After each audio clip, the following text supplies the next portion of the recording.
Hajar. Oke. Hai Mas Arif.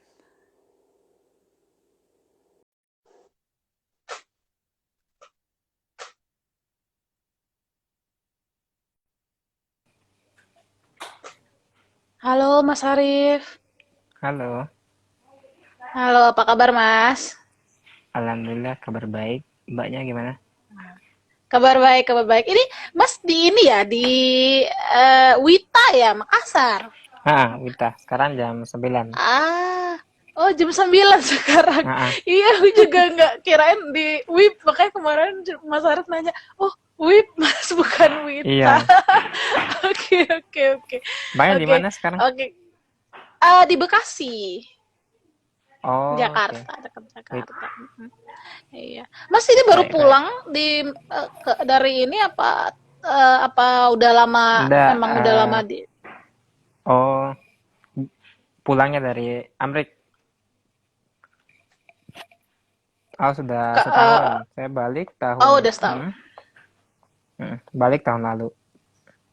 Oh, oke, oke, oke. Berarti Eh, baru lah ya, ah, baru baru pulang banget. Oke, oke. mm, Oke, kita mulai aja kali. Oke, selamat datang ya, semuanya. Terima kasih udah join Mas Arif di program Lola mm, and Friend. Jadi ini tuh sebenarnya kayak friendly talk sure. aja sih, Mas. Jadi nggak ada yang santai, nggak ada yang terlalu formal, Ya, santai aja sih, ngalir aja gitu. good, good, good. jadi ah, jadi mungkin yang pertama nih kan beberapa mungkin viewers aku nanti kalau mau nonton Mm-mm, siaran ulang juga beberapa belum kenal nih sama Mas Arif. Mungkin Mas Arif bisa right. memperkenalkan diri dulu. Silahkan Mas Arif. Uh, ya saya Arif Bala. Kemarin dapat beasiswa Fulbright untuk lanjut studi master di Southern Illinois University, USA. Itu 2017 sampai 2019 dan saat ini ngajar di Institut Parahikmah Indonesia di Makassar. Oh, dosen ya Mas ya? Ya, kurang lebih begitu. Oh, oke. Oke, oke. Itu Mas ngambilnya apa Mas Mm-mm. di Southern? Oh ya, saya ngambil 2 jurusan yaitu TESOL, Teaching English to Speakers of Other Languages. Oke. Dan yang kedua itu saya ambil linguistics. Oh, jadi bisa dua gitu yang ngambil ya Mas ya? Ya bisa double major. Oh, oke. Nah, Mm, itu jadi belajarnya gimana tuh, Mas? Ininya gimana? ya ya memang programnya dibuat dari Oh, emang ada. itu kan satu fakultas dan dibuat bagaimana supaya Hmm. materi-materi semuanya tercover. Jadi memang ada penambahan Hmm. jumlah mata kuliah, tetapi misalnya kalau dia ambil double major itu ada semacam pengurangan jumlah SKS Hmm. sehingga bisa mengcover semuanya. Jadi Oh, bisa tapi itu selama memang 2 tahun. ya selama 2 tahun. Memang didesain bagaimana supaya double major tersebut bisa diselesaikan dalam waktu dua tahun, 2 years. Oh, oke, oke, oke. Mm-mm. Berarti sekarang Mas dosennya itu memang ngajarnya di linguistik juga ya, Mas ya? Sekarang bulan saya justru di home base-nya di pendidikan agama Islam. Itu saya Oh, ngajar bahasa Inggris secara pendidikan. umum. Mm-mm. Ya, Oh, dan pendidikan oke. secara umum dan bahasa Inggris. Oh, oke. Banyak juga ya, Mas megangnya. Lumayan, semester ini kayaknya 4 kelas. Oke, oke, Mm-mm. oke, siap, siap. Oke, kita mulai aja nih. Kan Mas Arif Mm-mm. nih dapat Fulbright. Itu tahun 2000 berapa, Mas? 17, 2015, 17. 76, 17 ya, 17. 17. Nah, itu sebelum kita masuk ke beasiswanya, aku mau Mm-mm. nanya, pasti kan Mas Arif sebelumnya juga udah mulai cari-cari beasiswa dan pasti juga udah Betul, betul. tahu tujuannya kemana. Nah, kenapa? Right. Kenapa nih pada akhirnya milihnya Fulbright atau Amerika atau memang ada spesifikasi Hmm, tertentukah di Amerika yang Mas tuju atau memang ngincar beasiswanya gitu? Silakan. right. So, saya sebenarnya fleksibel orangnya. Waktu daftar beasiswa saya tidak terlalu peduli mau negara tujuannya kemana, tetapi yang paling penting saya lulus di mana ya. Hmm. Itu sih prinsip saya di awal. Yang penting bisa keluar, bisa lanjut studi di luar, entah itu di Amerika, entah itu di UK, entah itu di Australia. Yang penting saya bisa lanjut. Yang jelasnya salah satu dari ketiga negara tersebut kan native English speaking countries kan. Nah, kemudian Oke. 2015 setelah saya selesai itu saya sudah apply beasiswa. It was not the first time because saya sudah mulai mendaftar program beasiswa, entah itu pertukaran pelajar atau program short course. 2012 atau saya semester 5 sudah mencoba untuk apply UGRAD, namanya itu pertukaran pelajar ke US, itu di bawah Aminef juga. Sayangnya tidak lolos waktu itu, tapi sudah cukup untuk mengantar sampai interview di Jakarta. Dan itu memberikan sense of scholarship. And then Oke, oke. 2015 sudah mulai apply, saya apply AS, saya apply BU, beasiswa unggulan, saya beasiswa LPDP dan kemudian juga Fulbright. And tentu ada beberapa yang gagal, ada juga yang berhasil. And then di 2016 kemudian lulus 3 beasiswa waktu itu, BU, LPDP, keduanya ke UK, kemudian dapat Fulbright yang ke US, dan kemudian dengan berbagai pertimbangan akhirnya memilih untuk lanjut studi yang di US. Oh, oke. Jadi Mas Mm, Arif ini sebenarnya udah ada berapa pilihan? Dua, tiga pilihan ya yang dipilih right, ya right. pada saat yang sama. Waduh, ini juga ya. Tapi sebelumnya udah banyak apply beasiswa juga. Jadi memang Udah. apa nggak semua yang berhasil juga ya Mas. Ada yang gagal Nggak juga banyak gitu yang ya. gagal. Betul. Mm. Oke, oke, oke. Akhirnya pilihnya ke US lah ya Akhirnya pilih jatuhnya. ke, betul, pilih US. Kalau yang di UK itu pilihan ininya apa Mas waktu itu? Uh, Universitasnya. Newcastle University. Newcastle. Pilihannya ke situ, itu Oke. dua-duanya ke situ. BU dan LPDP waktu itu. Majoringnya sama juga. Applied Linguistics. Oh, lebih ke applied ya. Betul. Oke. Oke. Jadi sebenarnya lebih bagus juga Mas ngambil yang di US karena double Ah, degree ya. Maksudnya double program gitu ya Double enaknya major, kalau. betul, betul. Itu sih salah Double satu major. pertimbangan juga. Mm. Oh, oke, oke, siap. Nah, sekarang kita masuk ke beasiswanya nih. Jadi, Mas Ah, Arif ini dapat Fulbright ya. Ini sebenarnya juga right. salah satu beasiswa favorit ya sebenarnya dari Amerika. Mungkin bisa Ah, dijelasin ya kalau mungkin viewers ada yang belum tahu itu Fulbright mm-mm. scholarship itu apa sih, Mas? Oh ya. Eh, jadi Fulbright itu diambil. Jadi Fulbright itu single L. Jadi sudah betul tulisannya single L Fulbright, bukan double L karena biasanya ada yang tulis double L. Itu diambil Hmm. dari nama penggagas dari beasiswa ini, namanya James William Fulbright, seorang senator Oke. dari Arkansas. Mm-mm. Beliau yang kemudian menggagas beasiswa ini. So, beasiswa ini adalah beasiswa penuh dari pemerintah Amerika Serikat, bukan hanya untuk Indonesia, tetapi juga untuk kurang lebih 160 negara di dunia. Hmm. Jadi Indonesia cuma salah satu. Jadi ada dari UK, ada untuk Perancis, negara-negara di Afrika, negara-negara di Asia seperti China, Jepang, Korea Selatan, Korea Utara tidak, negara-negara di ASEAN, negara-negara di Amerika Selatan, Amerika Tengah, ya semua benua, termasuk juga Australia. And then, kalau di Indonesia sendiri sudah sejak 1946, jadi setahun setelah kita merdeka itu sudah ada kerjasama dengan Fulbright. Kalau Lola pernah belajar sejarah dan tahu Kiai Haji Agus Salim, Hmm. nah itu atau pernah juga melihat kamus yang legendaris yang ada Hasan Sadili, Hmm. uh, kamus bahasa Inggris bahasa Indonesia Hasan Sadili, mereka atau kenal Budi Dharma atau seperti Joko Damono atau Anies Baswedan mungkin, Hmm. mereka semua adalah alumni Fulbright. Hmm. Oke, Mm-mm. oke. Right. Oke. And apalagi Kalau ya? untuk Mm-mm. ini apa berarti kan itu cakupannya satu dunia ya. Nah Iya, itu ada kuotanya nggak sih Mas? Maksudnya kuota ada, per negaranya uh, ada nggak? Atau ada. kuota? Seluruh ada. Ada kuota per negara. Saya kurang tahu bagaimana kalkulasinya, tapi asumsi saya adalah berdasarkan jumlah penduduk. Jadi dan Hmm. mungkin juga berdasarkan lobby-lobby atau kerjasama antar kedua negara, antara negara tersebut dan negara Amerika. Misalnya kalau di Indonesia itu menurut saya cukup besar kotanya. Jadi setiap tahun sekitar 30. Saya mau menyapa ada Oh. teman-teman yang gabung, ada Dayat. Dia alumni LPDP dari Ausik. Thank you for Oke. joining Halo us. Dayat. And ya itu ada kuota. Jadi kalau Fulbright per tahun ada sekitar 30 se-Indonesia. Kalau negara lain ada Hmm. yang 10, ada yang 6, ada bahkan yang satu. Seperti ada teman dari Pantai Gading itu cuma satu kotanya. Ada juga negara dari saya lupa negaranya apa, Komoros, itu cuma satu kotanya.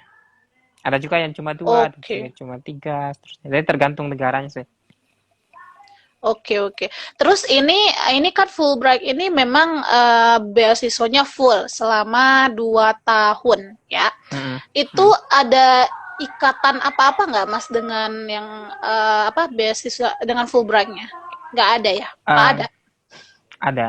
Jadi seperti kebanyakan beasiswa, seperti LPDP juga saya pikir itu ada kontrak yang ditantangani sebelum berangkat. Hmm. Jadi harus maintain nilai minimal B atau Hmm. rata-rata GPA 3 itu harus maintain itu. Kemudian setelah selesai harus balik ke Indo 2 tahun. Meskipun aturan ini bisa dikecualikan, misalnya langsung lanjut PhD dengan biaya dari beasiswa pihak lain, entah dari kampus atau pihak lain, itu 2 tahun itu bisa ditangguhkan. Nanti setelah selesai PhD baru balik 2 tahun. Jadi itu sih bentuk ikatannya dengan Fulbright. Hampir Oh, mirip oke. dengan beasiswa lain, saya pikir. Is it possible nggak sih kerja di sana Mm-mm. after Fulbright graduate? tidak is it Oh, nggak possible? boleh. Jadi boleh boleh Oh, boleh boleh. uh, boleh, tapi dengan catatan ada persetujuan dari advisor dari Fulbright.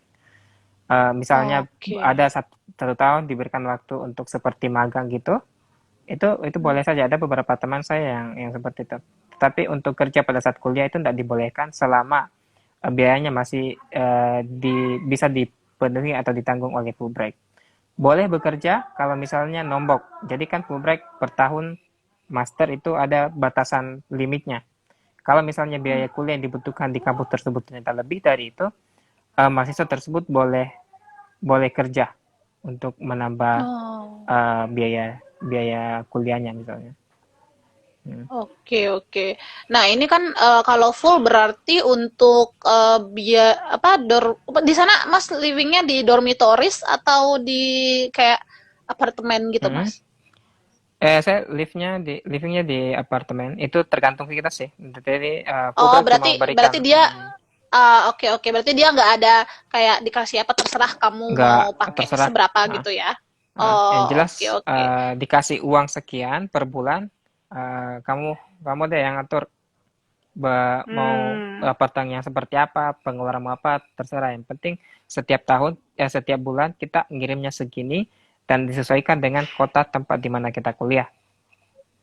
Hmm. Tapi cukup kan ya, Mas? Maksudnya ya lebih dari cukup juga sih Iya, harusnya ya. cukup cukup. Hmm. Karena memang kan sudah disesuaikan dengan kebutuhan hidup rata-rata di kota tersebut. Hmm, Jadi, hmm. Oke, oke. mm-mm.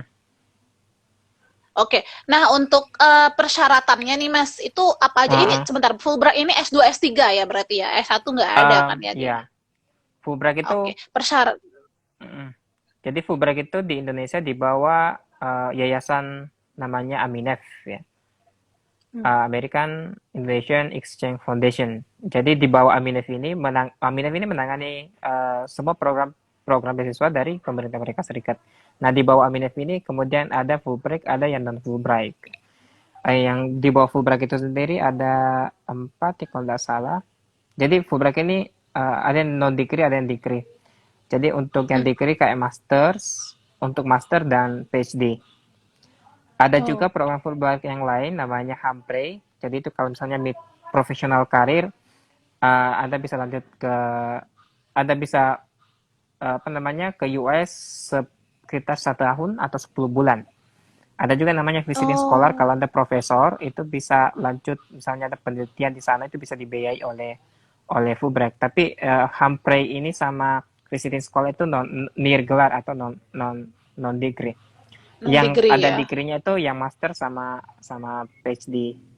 PhD PhD. sendiri itu Oke. dibagi dua, ada yang fully funded by Fulbright atau pemerintah US, ada yang kerjasama antara Dikti dan Amerika Serikat. Kalau master itu yang fully funded by Fulbright. Oke, oke. Nah, itu berarti nanti kalau persyaratannya itu apa aja tuh, Mas? Uh, Kalau untuk master, mungkin saya akan lebih banyak berbicara soal master karena saya Ya, ya. kemarin ambil master. Ya. Pertama ada syarat umum sih, semuanya bisa dilihat di Aminef. Mungkin bisa dicek Aminef www.aminef.or.id. Ya syarat umum warga negara Indonesia, memiliki jiwa kepemimpinan, seterusnya itu seperti itu. Ya, sedangkan syarat-syarat teknis misalnya syarat bahasa Inggris itu untuk TOEFL ITP, kalau kita gunakan TOEFL ITP 550, untuk IELTS 6,5. Oke. Kemudian IPK 3,0 dengan skala 1 sampai 4.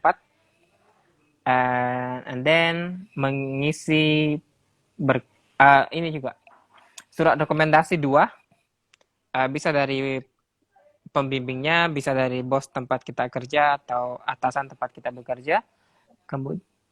Kemudian ada aplikasi yang semacam formulir yang kita download yang kemudian kita isi.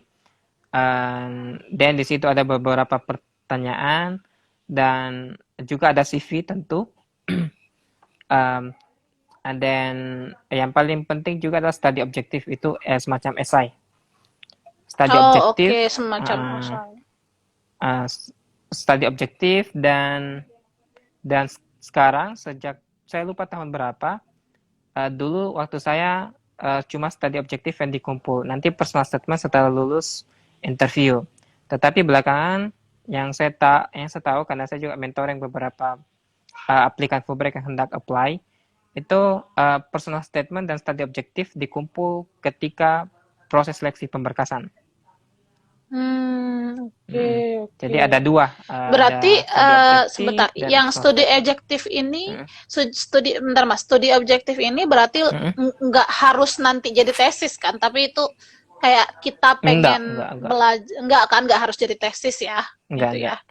enggak. Oke, oke, oke, oke, oke. Uh, Semacam abstrak ya gitu ya Mas ya, atau lebih ke esai Tidak aja gitu. juga. Nah, lebih ke esai. Oh, oke. Jadi beberapa poin penting di studi objektif yang harus di-cover, misalnya apa latar belakang pekerjaan dan pendidikan, dan kemudian bagaimana dua hal tersebut, yaitu latar belakang pendidikan dan pekerjaan, itu bisa saling sinkron satu sama lain, and then mengapa mau kuliah di Amerika, kenapa pilih Amerika, kenapa bukan di negara lain, misalnya kenapa bukan Australia, kenapa bukan UK, and then apa yang akan diperbuat setelah kembali dari Amerika. Jadi 4 poin itu yang menjadi poin utama yang harus di cover pada saat menulis studi objektif. Oh iya, it's like ini ya sebenarnya kayak motivation Motivation, letter kali ya betul, Mas. betul, Ya, kayak benar-benar. motivation letters gitu. Oke, oke. Poin-poin itu ya. Berarti untuk kalau untuk abstrak lebih ke studinya nggak ada kan ya Mas untuk apa Nggak ada sih. abstrak atau bikin nggak ada. Oke, oke. Nanti di desa itu ditulis aja itu kan dijelasin di paragraf awal, kan bisa dijelasin misalnya mau ambil jurusan ini, latar belakang saya ini, kemudian mau ngambil jurusan ini. Nanti setelah di sana di US mungkin di paragraf bawah-bawah itu entah 3 atau 4 dijelasin mau ambil spesialisasi apa gitu, atau bisa juga di paragraf pertama jelasin mau ambil spesialisasi apa, mau fokus kemana. Tapi tidak harus dalam bentuk proposal, enggak harus. Kecuali kalau PhD itu sudah harus ada proposalnya dan sudah harus ada bukti bahwa dia sudah berkomunikasi dengan profesor di US. Oke. Karena kalau PhD beda lagi ya Mas ya itu Beda jalurnya lagi. ya.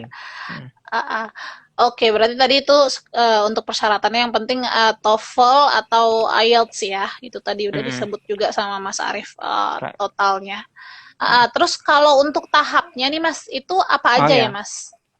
jadi pertama ada seleksi berkas, itu deadline-nya setiap tahun 15 Sebentar, Februari. sebentar, sebentar. Hmm. Maaf, Mas. Itu Nah, bukanya kapan? bukanya, ya, bukanya. Ini penting. hmm. Biasanya sudah buka itu awal tahun sih, sudah buka. Awal tahun. Oke, oke. Deadline-nya Ya, 15 Februari tiap tahun. Kalau tahun ini oke. sudah tutup, tapi bisa dipersiapkan untuk tahun depan. Soalnya kalau mendaftar beasiswa sejauh yang saya tahu dan alami, tidak bisa sistem kebut semalam. Benar, Heeh, benar sekali. Aku heeh. aja 1 tahun nyiapin. Ya, nah. Oke, Kemarin oke dapat lanjut beasiswa Mas. apa, Tahap. Lola? Aku pemerintah Rusia. Oh, great, great, great. Iya. Wonderful. Untuk S2 Jadi atau emang setahun. Iya S2, S2. S2? S2. Ambil jurusan apa?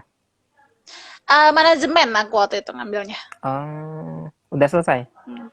Udah dari 2017 aku selesai. Oh, I see. Berarti pas saya berangkat ya. Ah, iya. Selamat. Ya udah. Nice, nice. Iya, sama-sama. Ya lanjut Mas ke tahapnya. Ah, tadi oke seleksi berkas itu sih seleksi berkas pastikan semua syarat dipenuhi, pastikan semua berkas dikumpul, selalu double check karena kalau ada yang tidak lengkap otomatis tidak diikutkan untuk direview.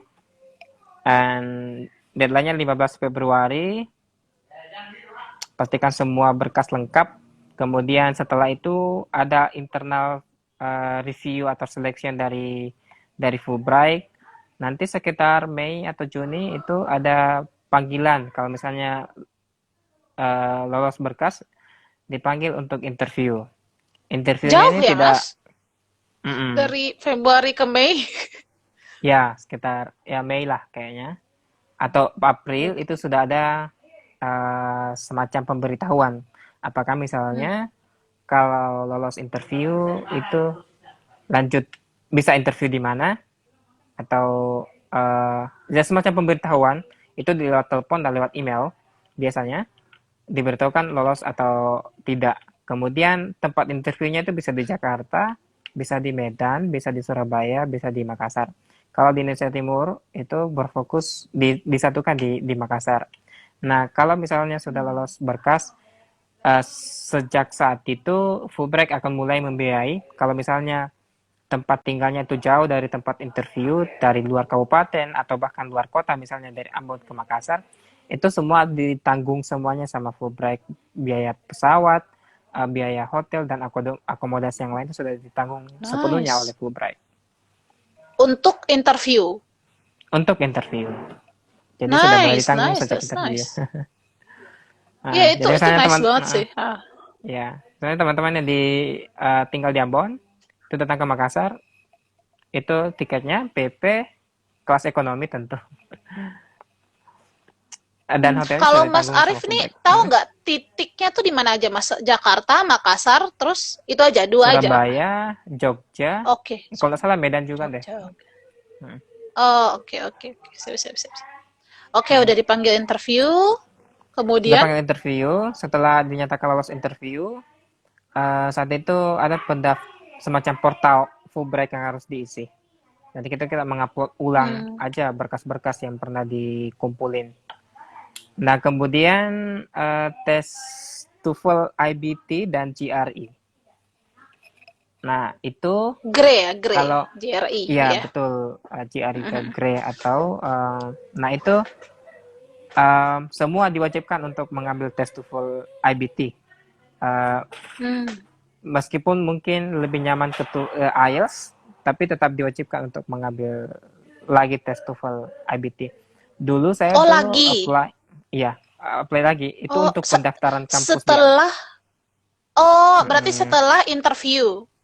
ya setelah interview itu sekitar Oktober November ya.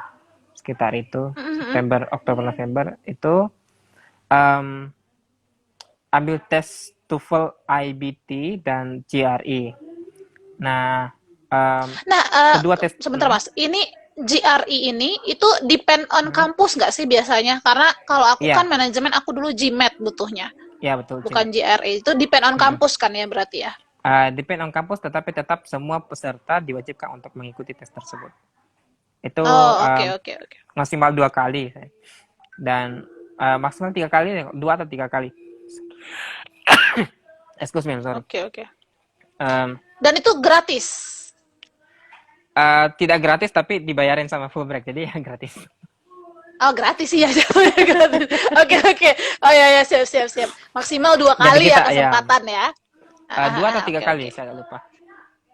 Itu Oke, ya 2 atau 3 kali dan itu semua dibiayai ditanggung oleh Fulbright. Kita cuma taunya tes doang. oke, Dan oke. kalau tidak keliru sejak 2018 itu Fulbright menyediakan semacam kursus di Jakarta, TOEFL dan TOEFL IBT dan GRE. Semacam training Tapi gitu ya. Uh-uh. ini training Mm-mm. ini dan tes ini kan setelah interview. Jadi berarti kita sudah lulus dulu ya interviewnya, Iya, Mas? betul. Atau Sudah lolos oh, oke. dulu. Sudah lolos dulu. Oke. Nah, Oke, nice, nice. setelah itu Berarti untuk kalau misal kampusnya ya, untuk betul untuk kampusnya. hmm. Dan di situ juga kita diminta untuk ngumpul sampel writing dan diminta untuk memperbaiki personal statement. Dan di saat itu kita dihubungkan dengan senior Fulbright untuk di mentoring. Jadi ada peer mentor. Oke. Nah, jadi alumni Fulbright Oke. atau ya alumni Fulbright sih. Nah, alumni Fulbright itu kita dihubungkan dengan mereka dan kemudian kita di mentoring memperbaiki esainya lebih pada konten-kontennya bukan pada grammar dan kemudian hal-hal terkait. Oke, sorry Mas. Berarti Mm-mm. pemilihan universitasnya itu setelah lulus Aminef-nya. Pada saat kita interview, di saat Hah? perkenalan itu kita diminta untuk menyebutkan atau mengusulkan 5 universitas yang Oh, kita hendak daftari. Nah, oke. Berarti nanti daftarnya lewat mereka. betul, nanti kalau pendaftaran ke kampus Oh, mereka semua yang urus. Tetapi kita punya hak oh, untuk mengusulkan kampus-kampus, tentu dengan alasan-alasan yang logis, mengapa mau pilih kampus atau jurusan tersebut. Nanti pihak Fulbright bekerja sama dengan IIE di Amrik itu melihat mendiskusikan cocok enggak dengan kita misalnya. Kalau dirasa tidak hmm. cocok atau kemampuannya tidak mencukupi, kemudian mereka akan mengusulkan bagaimana kalau di kampus ini, bagaimana kalau di kampus itu. Oke. Oke. Oke, berarti tadi habis tes Mm-mm. IELTS dan Eh, ITP TOEFL IBT dan TOEFL GRE. ya, Mm-mm. ulang, itu di-mentoring sama alumninya Fulbright Fulbright, gitu ya, Mas. right, Nah, itu right. sampai berapa lama itu, Mas? Itu di mentoringnya sampai dirasa sudah cukup bagus untuk diajukan ke universitas di US. Right. Hmm. And then setelah dirasa skor TOEFL IBT-nya dan GRE sudah mencukupi, kemudian didaftarkan di 4 sampai 5 kampus di US oleh IIE. Dan kemudian kita menunggu apakah aplikasinya disetujui atau tidak, dan biasanya itu akan keluar pada bulan Desember sampai Februari kalau tidak keliru. Nanti berangkatnya tetap Agustus, Ya Juli. periode Juli sampai September Juli. pada saat masuk Oke. perkuliahan menjelang fall di sana. Lumayan lama juga ya, maksudnya Iya, dari Aminef-nya sendiri betul. lumayan lama untuk Iya, ininya ya. iya. Nah, tadi mungkin kembali ke wawancara nih Mas. Itu bisa dijelasin nggak sih Mas, wawancaranya itu gimana sih kalau di Aminef-nya? Ya, kalau di Aminef, wawancaranya itu kita berada di sebuah ruangan yang besar, biasanya sih di hotel. Oh, Biasanya di oke. hotel, kita di sebuah ruangan yang besar, ada semacam panel gitu, dan ada 4 interviewer, 2 dari Amerika, 2 dari Indonesia. Biasanya sih alumni Fulbright juga, terutama yang PhD atau profesor. Jadi kita akan menghadapi 4 orang interview. Tetapi ada juga satu dari Aminef, biasanya direktur Aminef yang hadir, tetapi tidak untuk bertanya, hanya untuk melihat saja. Dan ada juga moderator, biasanya staf Aminef. Jadi total ada 6 orang, 7 orang dengan pendaftar di dalam ruangan itu. Tapi kita cuma menghadapi 4 orang, sisanya itu cuma moderator cuma mengarahkan, dan pihak Aminef cuma melihat saja tanpa memberikan komentar atau pertanyaan apapun. And, and then biasanya interviewnya berlangsung sekitar 30 menit satu peserta. Interviewnya tidak usah dibayangkan sebagai interview yang kaku atau tegang. Sangat sangat cair. Pengalaman teman-teman yang lain juga seperti itu, sangat cair. Jadi nervous is perfectly fine. Saya kira itu natural. Tetapi tidak usah dipikirkan seperti sidang tesis atau ujian defense seperti di Indo seterusnya. Biasanya gitu ya kalau interview. Ya, mereka akan berusaha, mereka paham kondisi psikologis kita. Jadi mereka juga berusaha bagaimana supaya kita bisa lebih rileks. Bahkan itu disediakan air minum kalau misalnya mau minum di depan kita. Kalau mau minum misalnya. Oke. Biasanya pertanyaan yang paling banyak ditanya tuh mengenai apa, Mas? Oh ya, kalau di interview di Fulbright itu pertanyaannya itu tidak akan lepas dari aplikasi kita, apa yang kita tulis di aplikasi kita. Interview kan setahu saya pada dasarnya itu semacam pencocokan antara apa yang kita tulis di aplikasi dengan apa yang kita ucapkan pada saat interview. Pertanyaannya tidak akan melenceng dari aplikasi, jadi menguasai aplikasi itu apa yang kita tulis, terutama studi objektif, akan menjadi poin penting. Mereka tidak akan bertanya hal-hal yang sifatnya personal atau terkait dengan privasi. Mereka tidak akan bertanya seperti itu. Biasanya mereka akan mempertanyakan mengapa memilih jurusan tersebut, kampus tersebut, mengapa pilih di Amerika, dan hal teknis mungkin seperti Amerika kan misalnya adalah negara yang memiliki 4 musim, sementara di Indo memiliki 2 musim. Bagaimana cara kita beradaptasi dengan itu? Seperti itu sih biasanya. Lebih banyak ke research juga, mau ngapain di sana. Terus barangkali juga nanti setelah selesai, mau berkarir di mana, mau memanfaatkan ilmunya dalam bentuk apa. Juga pertanyaan seperti mengapa memilih topik atau spesialisasi tersebut. Ya seperti itu sih pertanyaan-pertanyaannya pada umumnya. Oke. Berarti ya memang kita harus nguasain apa yang kita bikin ya sebenarnya, Mas. Betul.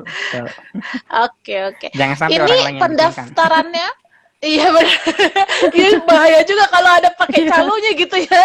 Betul. Ini kalau pendaftaran ini online nggak, Mas, dia? Si Aminef ini. Jadi sampai bikin sejauh akun ini dulu apa yang gimana? saya tahu itu masih physical copy. Jadi kita download, kemudian Ah, kita kirimkan berkasnya ke oke. kantor Aminef di Jakarta. Oh, oke. Siap. Berarti nanti info lebih lengkapnya sebenarnya ada di Aminef ya, Iya, www.aminef. itu semuanya ada lengkap di situ. Masuk di website Ah, tersebut www.aminef.or.id, and then buka menu Grants for Indonesians, dan di situ ada pilihan Fulbright Masters, Fulbright PhD, dan ada beberapa pilihan program yang lain. oke, berarti nanti emang wawancaranya, kalau wawancara berarti nggak harus ke pusat itu yang di kantor-kantor Aminef itu aja ya, Mas ya? It's Enggak enough ya. harus. Iya. Betul. Oke. Saya Siap. tempat wawancaranya karena saya tinggal di Makassar, itu tidak jauh dari rumah.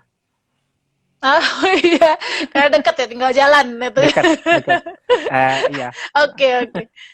Nah itu kalau misalnya kita udah pengumuman kan dari Mm-mm. kampus misalnya kita udah diterima, nah itu ada persiapan gitu nggak sih, Mas, kayak semacam pembekalan kah kayak gitu-gitu, Oh ada ya, nggak sih, Mas, ada. kalau Aminef? Jadi setelah dinyatakan lulus, itu diminta urus medical check up. Uh, Medical check up di rumah sakit, semacam banyak vaksin, terusnya. Kalau yang ini kita biaya sendiri sih. Mereka Fulbright nggak membiayai, Oh, tapi kita bayar oke. sendiri. Nah, setelah semuanya misalnya beres, akan ada PDO, Pre-Departure Orientation, yang biasanya dilakukan di Jakarta atau Surabaya. Jadi para Oh, penerima beasiswa ini akan dikumpulkan, dan kemudian ada pembekalan tentang kuliah di Amrik. Biasanya mereka mengundang tokoh-tokoh nasional atau juga mengundang alumni-alumni Fulbright untuk memberikan semacam pembekalan. Itu sekitar 3 sampai 4 hari kalau tidak salah. Dan di situ juga kita digabungkan bukan cuma penerima beasiswa Fulbright dari Indo, tetapi juga penerima beasiswa Fulbright dari Amerika. Biasanya dari Amerika ini mereka Oh, tidak kuliah di Indo, tapi untuk penelitian di oh Indo. oke oke, Hmm. ngerti-ngerti. Jadi ada Oke, berarti pre-depart orientation tuh, pre-develop. kemudian setelah itu tunggu ngurus visa. Setelah itu ya tinggal tunggu tanggal keberangkatan. Oke oke oke oke, Mm-mm. ngerti. Oke, nah itu tadi kayaknya udah lumayan lengkap tuh tadi yang dibilang sama Mas Arif, mungkin yang Ya. viewers para scholarship hunter bisa dicatat Ah, kayak tadi. ada lagi Eh, satu. nah ini lebih ke tips-tips sih Mas. Jadi Ah, aku oke. mau tanya nih tips-tips kan karena orang-orang yang penerima beasiswa tuh biasanya kan tipsnya berbeda-beda karena beasiswa kan berbeda-beda Mm, juga ya betul. ininya apa tipikalnya. Nah kalau Mm, untuk yang Aminefia sendiri nih menurut Mas tuh tips-tipsnya tuh apa sih biar bisa lolos gitu? right, right. Tapi sebelum saya eh, nyebut apa ya sebutin atau menjelaskan tips-tipsnya yang tentu saja sangat subjektif. Saya juga mau bilang bahwa setelah berangkat ke US itu ada lagi satu tahap namanya pre academic training. Semacam ospek Jadi kah? bukan bukan sih. Bukan. Semacam pembekalan juga, tetapi bukan di Indo, tetapi di Amerika, di salah satu kampus Ah, di Amrik. Jadi semua penerima beasiswa Fulbright dibagi dalam beberapa kelompok misalnya, itu dikumpulin dan kemudian mereka disatuin dan kemudian mereka mengikuti pre-academic training semacam pembekalan bahasa dan budaya sebelum betul-betul masuk di kampus masing-masing. Jadi kita sesama penerima beasiswa Fulbright dari negara lain itu dikumpulin, disatuin satu grup itu selama beberapa minggu. Lamanya itu tergantung mm-mm. dari skor TOEFL IBT yang kita dapat. Semakin tinggi biasanya semakin sedikit jumlah harinya. Sebaliknya Hmm. kalau TOEFL-nya agak-agak mungkin belum terlalu mencukupi, belum terlalu tinggi itu bisa sampai 3 minggu. Di situ kita Oke, oke. dikumpulin dan dengan penerima beasiswa Fulbright dari negara lain, uh, ya mungkin semacam bagaimana kita diberikan ruang atau space untuk membangun relasi juga dengan Fulbright dari negara lain. Dan itu semuanya sudah dibiayai juga. Bahkan kalau misalnya tidak Oh. terlalu foya-foya bisa nabung. Dan setelah itu Oh kemudian iya ke ya, kampus benar. masing-masing. Nah, Oke oke oke. Nah kembali ke tips-tips tadi Mas. right. Ke tips-tips tadi mungkin secara general sih pastikan bahwa memenuhi semua syarat, terutama syarat bahasa Inggris itu penting karena biasanya sih Benar. setahu saya kalau bahasa Inggris, kalau seleksi beasiswa yang pertama dilihat itu syarat bahasanya memenuhi atau tidak. Kalau saya sih tidak usah terlalu tinggi, misalnya harus 8 atau harus 600 sekian untuk TOEFL-nya.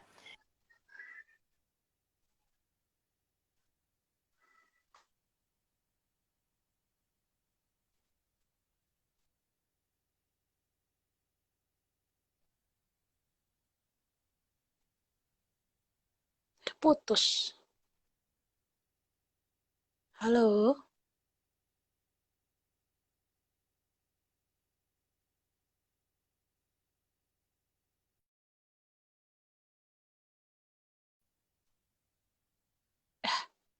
Mohon maaf guys. Sebentar ya.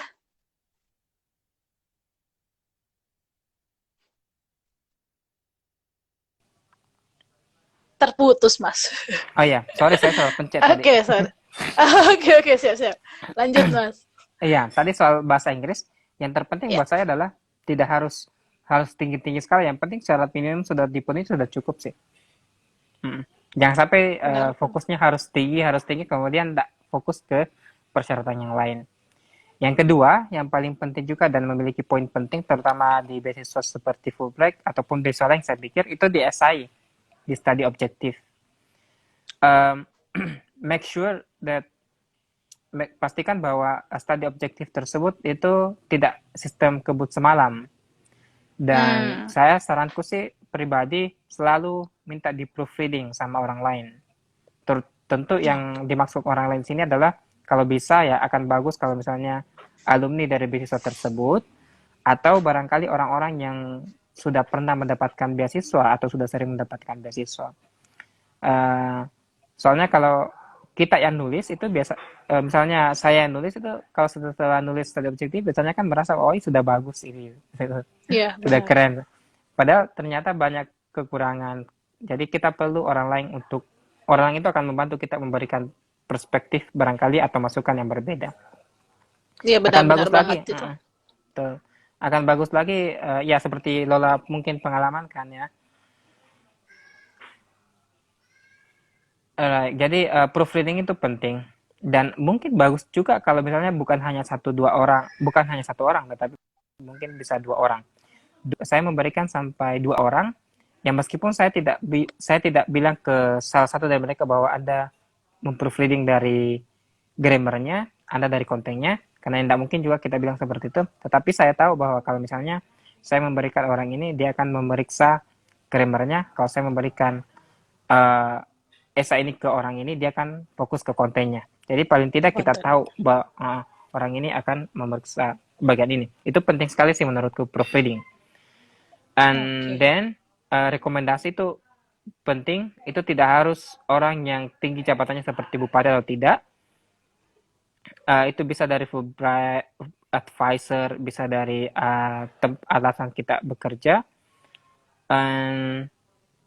Anda pada saat interview, pastikan Anda menguasai aplikasi Anda, karena pertanyaannya tidak akan jauh-jauh dari situ. Itu Ya aja sih kalau benar-benar. tips-tipsnya.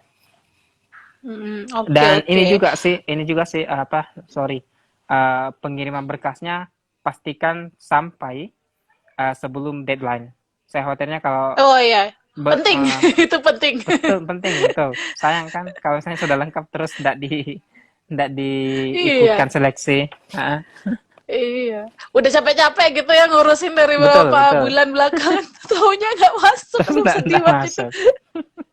Aduh sedih-sedih. Oke oke. Tadi Ah, udah ada beberapa tips dari Mas Arif nih buat ah, yang scholarship hunter. Nah sekarang tuh ke tema yang agak fun ya nih. Jadi kan pasti ada ah, culture shock ya, culture shock. Nah, ya, jadi ya. ya kita mau denger nih culture shock dari Mas Arif tuh apa sih di Hmm, ketika nyampe right, di right, sana gitu. right. Dulu pada saat pembekalan kita kan sudah diantisipasi untuk culture shock misalnya, dari sana atau alumni Fulbright. Dulu saya sempat mengkhawatirkan barangkali seperti makanan, mungkin karena kita jauh berbeda dalam hal makanan, uh, atau budaya-budaya lain, tetapi kemudian yang menjadi uh, culture shock bagi saya adalah justru bahasanya. Oh, oke. Okay. Uh, Walaupun jurusan saya pendidikan bahasa Inggris, tetapi kan bahasa Inggris yang kita pelajari di kelas kan sifatnya preskriptif grammar. Artinya ya bahasa Inggris yang seharusnya ini itu formulanya begini, formulanya begitu. Sama kalau bahasa Indonesia yang baik dan benar di kelas kita pelajari seperti itu. Tetapi ternyata pada saat kita ngobrol sama tukang, ngobrol sama kasir, ternyata bahasa Inggrisnya beda dengan yang kita pelajari di kelas-kelas. Dan itu sempat Oke. membuat Okay. saya merasa inferior, karena kan selama ini kalau di masyarakat kita bahasa Inggris itu ada semacam inferior. Kita menempatkan bahasa Inggris terlalu berlebihan secara superior, dan kalau kita berbuat salah kalau berbahasa Inggris itu dianggap sebagai sebuah hal yang misalnya aib, bikin malu dan Memalukan. seterusnya, memalukan. Oke, okay. Ya, So, ngerti-ngerti. dan itu mengganggu sebenarnya. Karena kemudian kita terus berpikir, ini strukturnya benar enggak, grammarnya benar enggak, dan itu mempengaruhi mental.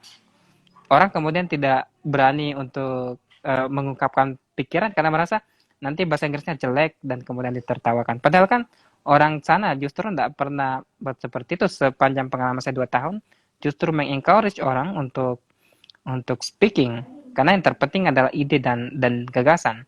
Jadi itu juga Iya, saya benar, pikir benar, satu benar. catatan penting, terutama untuk guru-guru bahasa, bagaimana supaya kita tidak terlalu mengglorifikasi bahasa Inggris, karena itu bisa mempengaruhi mental juga.